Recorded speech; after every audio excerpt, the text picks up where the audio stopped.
മലയാളത്തിലെ ജനപ്രിയ റിയാലിറ്റി ഷോയാണ് ഏഷ്യാനെറ്റ് ചാനലിലെ ബിഗ് ബോസ് മലയാളം. ബിഗ് ബോസിന്റെ ആദ്യ സീസൺ തുടങ്ങിയത് 2018-ലാണ്. ദിവസവും 1 മണിക്കൂർ ദൈർഘ്യമുള്ള എഡിറ്റ് ചെയ്ത എപ്പിസോഡുകളായിരുന്നു അന്ന്. 4ാം സീസണിലേക്ക് എത്തിയപ്പോഴേക്കും ഡിഫ് ലൈവ് സ്ട്രീമിംഗും തുടങ്ങി. ബിഗ് ബോസ് നിരൂപകർക്കും മത്സരാർത്ഥികളുടെ പ്രൊമോഷനും വേണ്ടിയുമൊക്കെയായി ധാരാളം ഓൺലൈൻ ചാനലുകളും പ്രത്യക്ഷപ്പെട്ടു. ഇതോടെ ബിഗ് ബോസിന് ധാരാളം പ്രേക്ഷകരെ ലഭിച്ചു. മോഹൻലാൽ സ്ഥിരം അവതാരകനായി എത്തിയ ബിഗ് ബോസ് മലയാളം അതിന്റെ 7 സീസണുകൾ പൂർത്തിയാക്കി കഴിഞ്ഞു. 7ാം സീസൺ അവസാനിച്ചിട്ട് അധിക നാൾ ആയിട്ടില്ല.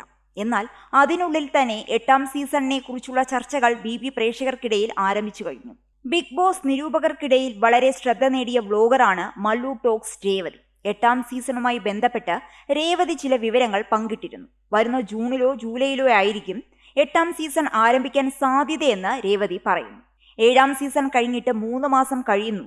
അതിനിടയിൽ തന്നെ 8ാം സീസണെ കുറിച്ചുള്ള ചോദ്യങ്ങളും വന്നു തുടങ്ങി. മുൻപൊക്കെ വിഷു പെരുന്നാൾ സമയത്തായിരുന്നു ബിഗ് ബോസ് നടന്നിരുന്നത്. കഴിഞ്ഞ സീസണിൽ ഓണവും ദീപാവലിയുമൊക്കെ ഉണ്ടായിരുന്നു.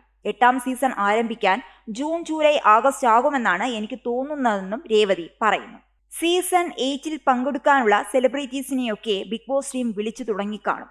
കഴിഞ്ഞ സീസണിൽ വരാത്തവരെയും സീസൺ 1 മുതൽ അവർ അപ്രോച്ച് ചെയ്യുന്ന സെലിബ്രിറ്റികളെയുമെല്ലാം വിളിച്ച് തുടങ്ങിക്കാണും.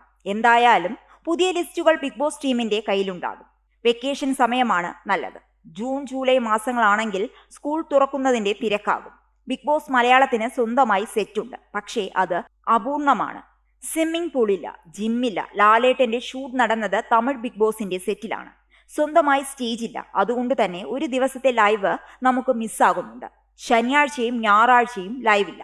എല്ലാ സൗകര്യങ്ങളോടും കൂടിയ സെറ്റ് അടുത്ത സീസണിൽ വന്നാൽ നന്നാകും. സീസൺ 8മായി ബന്ധപ്പെട്ടുള്ള ഈ വീഡിയോയ്ക്ക് താഴെ പ്രേക്ഷകരുടെ ഒരു ഡിസ്കഷൻ തന്നെയുണ്ടായി. അത് അടുത്തിടെ വിടവാങ്ങിയ വ്യവസായി CJ റോയിയുമായി ബന്ധപ്പെട്ടായിരുന്നു. കോടികൾ ആസ്തിയുള്ള Confident Group chairman CJ Roy ആയിരുന്നു ബിഗ് ബോസ് ഷോയുടെ പ്രധാന സ്പോൺസർമാരിൽ ഒരാൾ.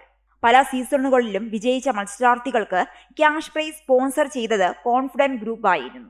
7ാം സീസണിലെ ഫൈനലിസ്റ്റുകളിൽ ഒരാളായ അനീഷിന് 10 ലക്ഷം രൂപ റോയ് അടുത്തിടെയാണ് സമ്മാനിച്ചത്. അന്ന് അത് വലിയ വാർത്തയാവുകയും ചെയ്തിരുന്നു. അതുകൊണ്ട് തന്നെ മെയിൻ സ്പോൺസർ മരിച്ചു. ഇനി ബിഗ് ബോസ് മലയാളം ഉണ്ടാകുമോ എന്നായിരുന്നു ചർച്ചയിൽ ഉയർന്ന ചോദ്യങ്ങൾ. കൂടാതെ 8ൽ ചേച്ചി, അതായത് രേവതി ഉണ്ടെന്ന് കേട്ടത് സത്യമാണോ? ലാസ്റ്റ് സീസൺ ഒരു രസവുമില്ല എന്നുള്ള ഒരു കമന്റുമുണ്ട്.